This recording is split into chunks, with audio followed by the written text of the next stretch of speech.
La guerre nous tient dans un cercle. Un Allemand qui se fixerait en France serait bientôt français, par la puissance de la langue, des mœurs, des lieux. Mais la perspective d'une guerre l'arrête et le trouble.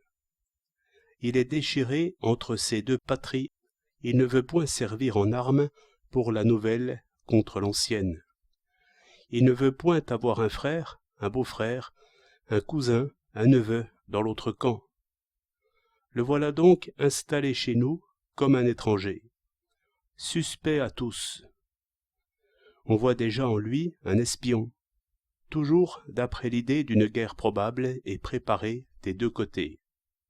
La coupure entre les deux peuples, le fossé d'inimitié, se trouve marqué justement là où devrait se faire la fusion et réconciliation réelle. Cet exilé vit donc avec sa patrie absente.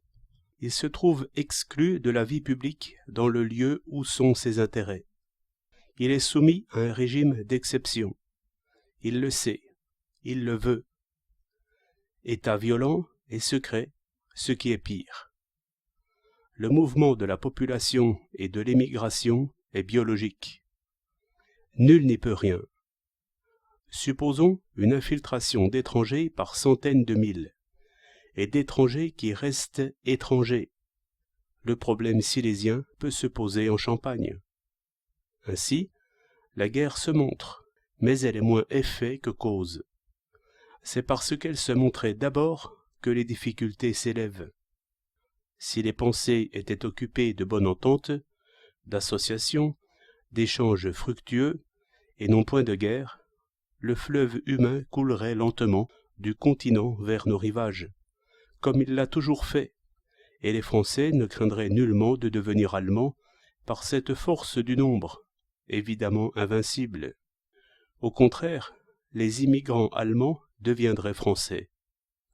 La France a toujours dû sa nature propre à de tels mélanges, et je crois que toujours la géographie vaincra l'histoire. Au sujet des provinces disputées, même remarque, car, à ne considérer que le régime de paix, on ne voit point qu'un pays s'enrichisse par l'annexion d'un territoire. Je vois bien de nouveaux contribuables, mais il n'est plus question, en notre temps, de lever tribut sur les populations sans leur rendre en service public l'équivalent de ce qu'elles paient. Un État n'est pas un commerçant. Ses bénéfices d'administration sont naturellement nuls. Ils doivent l'être. Ainsi, quand on dit que la nation acquiert des mines précieuses, ou de riches terres à blé, ou de beaux vignobles, on ne dit rien de clair. Ce sont des individus qui possèdent ces choses, et qui en tirent profit ou perte selon leur talent. Au reste, rien ne m'empêche d'avoir des biens en Allemagne, rien n'empêche un Allemand d'en avoir chez nous. Mais c'est toujours la perspective d'une guerre qui donne un sens à l'ambition conquérante. Le blé, le fer, le charbon sont alors des munitions de guerre, que l'on veut tenir dans l'enceinte fortifiée. Tous ces débats sur des provinces se font en vue d'un siège à soutenir. Si une paix réelle est présupposée, il est assez clair que l'excédent du charbon étranger est à nous pour notre argent, comme notre excédent de vin et de fruits est à lui pour son argent. Mais si la menace de guerre est présupposée, le charbon est une arme, le fer est une arme, le blé est une arme. Ainsi, dans ces discussions qui veulent avoir pour fin la paix, l'état de paix est continuellement nié. L'état de guerre est continuellement affirmé et rappelé.